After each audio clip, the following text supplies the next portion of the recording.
Hello guys, my name is Mayank Gupta. And my name is Shreyans Gadhani.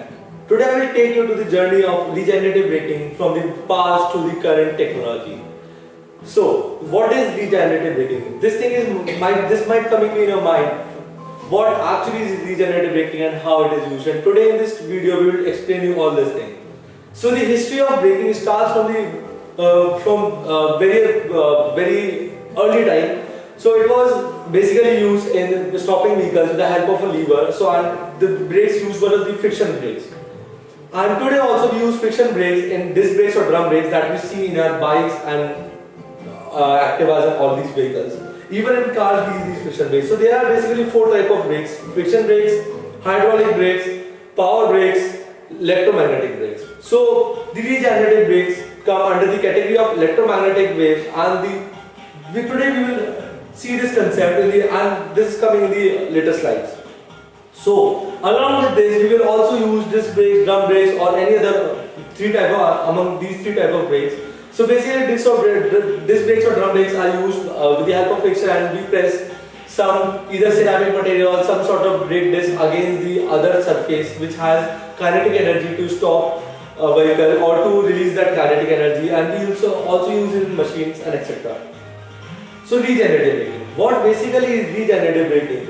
Regenerative braking is the concept uses the concept of electromagnetic induction. So what happens is when you press brakes, so you feel this need of converting this energy, this kinetic energy into some sort of energy that can be saved for further use. Otherwise this energy will go as wastage. So just to stop this wastage of energy, the concept of regenerative braking was introduced.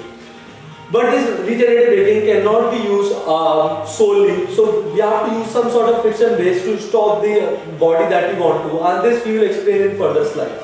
So now Shreyans will take on the presentation and will explain you the concept of regenerative braking. So basically, there are two types of concept behind regenerative braking.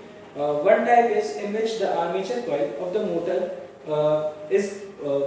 there are north and south pole magnets. So these magnets are brought closer when the brakes are applied. So what happens is the armature coil of the motor experiences magnetic field, and therefore a Lorentz force acts on the armature coil, which results in a back EMF. And what happens is this EMF is stored in a battery to generate power, and similarly this force stops the armature coil, and therefore the braking is applied. In the second type of mechanism, what happens is there is a disc on the shaft of the motor, on the shaft of the wheels. So this and there is, when the regenerative brakes are applied, a coil is brought closer to this disc, and what happens is again in the action of magnetic field due to this magnetic disc, the coil generates EMF, which is again stored in the battery, and there is a force on this magnetic disc which stops the shaft, and this happens in loop with regenerative braking power generating. So what happens is, so now we come to the pros and cons of the regenerative braking.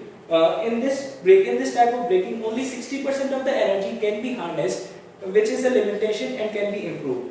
And this regenerative braking cannot be used to stop the vehicle completely. What happens is the regenerative brakes basically slow down the vehicle, and there is a reaction time which is required to do this also. So for instantaneous braking, these brakes cannot be used, and they had to be used along with disc brakes or drum brakes. So what happens is there is a concept of velocity behind the Lorentz force.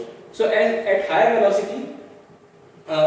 velocity these brakes act more efficiently as compared to lower velocity, and therefore the stopping time is more. So here stopping time basically means the reduction time. So the breaker, actually the speed is reduced, not the stop. So just for stopping we use different type of brakes.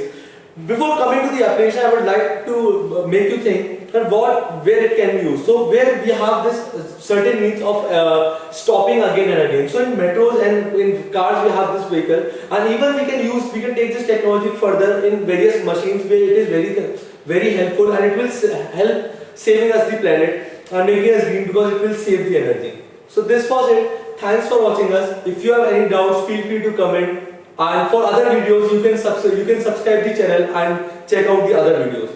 Thank you so much.